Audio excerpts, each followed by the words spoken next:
धन्यवाद नासिर हुसैन जी। आज इस महत्वपूर्ण संवाद वार्तालाप में उपस्थित आदरणीय रामगोपाल यादव जी, आदरणीय महुआ मोइत्रा जी, अरविंद सावंत जी, संजय सिंह जी, मनोज झा जी, जॉन ब्रिटस जी, यहाँ पर उपस्थित मीडिया के दोस्तों, आज का जो विषय है वो बहुत ही महत्वपूर्ण है। जो वोट देने का अधिकार है वो संविधान में उल्लेखित सबसे महत्वपूर्ण अधिकार है जो एक आम नागरिक के पास होता है। और अगर हमारी लोकतंत्र जीवित है तो वो सिर्फ इस आम नागरिक के वोट देने के अधिकार पर निर्भर है। इस अधिकार का संरक्षक केंद्र चुनाव आयोग है, जो एक संवैधानिक संस्था है।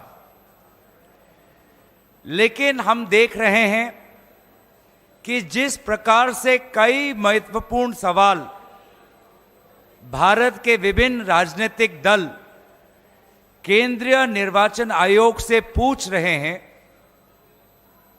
उन सवालों का उत्तर केंद्रीय निर्वाचन आयोग नहीं दे पा रहा और अपनी जिम्मेवारी से भागने की कोशिश कर रहा है। हाल में ही सुप्रीम कोर्ट का एक राय आया बिहार के एसआईआर के संदर्भ में।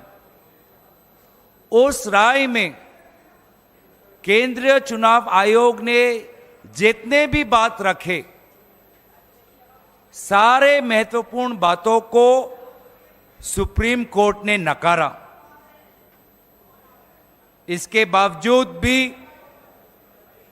कल जो प्रेस वार्तालाप हमने देखा चीफ इलेक्शन कमिश्नर का, जिसमें उन्होंने उनको अपने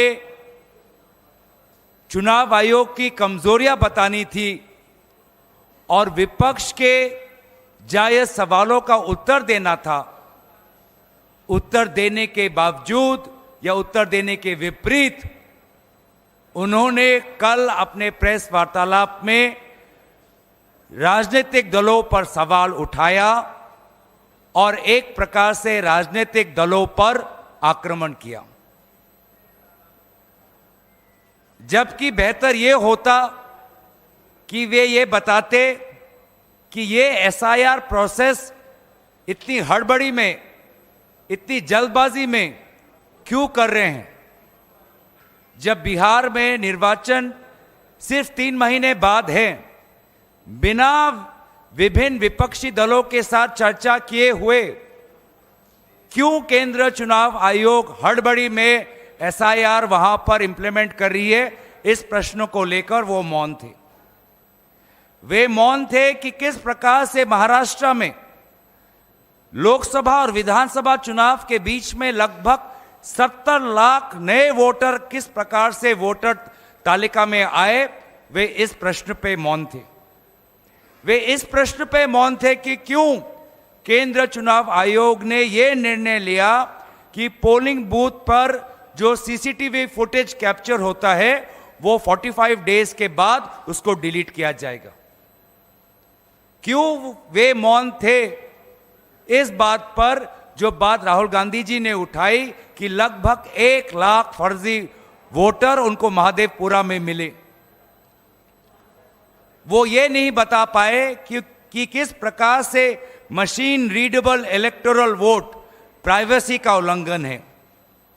वे ये बात नहीं बता पाए क्यों वो सुप्रीम कोर्ट की जो मंशा थी कि 65 लाख वोटर्स किस प्रकार से डिलीट हुए, उसका कारण एक सर्चेबल फॉर्मेट में दें, ये इस बात का विरोध क्यों कर रहे थे? क्यों आखिर वे आधार एक वोटर आइडेंटिटी के प्रमाण के खिलाफ थे? पहले तो उन्होंने एक प्रेस नोट के द्वारा बहुत से सवालों का उत्तर देने की कोशिश की। जब उस प्रेस नोट को पूरी तरीके से देश ने नकारा तो कल उन्होंने प्रेस वार्तालाप की। लेकिन प्रेस वार्तालाप में जो उनकी संवैधानिक कर्तव्य है कि एक निष्पक्ष चुनाव हो, फ्री एंड फेयर इलेक्शन हो, उन्होंने पूरी तरीके से अपने इस जिम्मेवारी को नकारा। और इसीलिए साफ साफ जाहिर होता है कि अब चुनाव आयोग ऐसे कुछ अफसरों के कमान में हैं जो निष्पक्ष नहीं, साफ साफ एक पक्ष लेते हैं। और इसीलिए ऐसे अफसर कोई भी इंक्वायरी या जांच के खिलाफ है। वोटर फ्रॉड में अगर कोई इंक्वायरी हो उसके खिलाफ है। और इसीलिए उनको लगता है कि बड़ी बड़ी बातों करके वो राजनीतिक दलों को डराएंगे। हम बस उन्हें इतना ही कहना चाहते हैं कि अफसर आएंगे, अफसर जाएंगे, लेकिन जैसे हमारे आदरणीय खड़गे जी ने कहा आज सुबह, सदन हमेशा रहेगा। सदन उनके कार्यवाही की गवाही आने वाले दिनों में देगा। उन सभी की कार्यों पर हमारे सदन में उपस्थित सांसद, विभिन्न राजनीतिक दल हम नजर रखेंगे और आने वाले समय में उचित समय में उचित कदम लेंगे।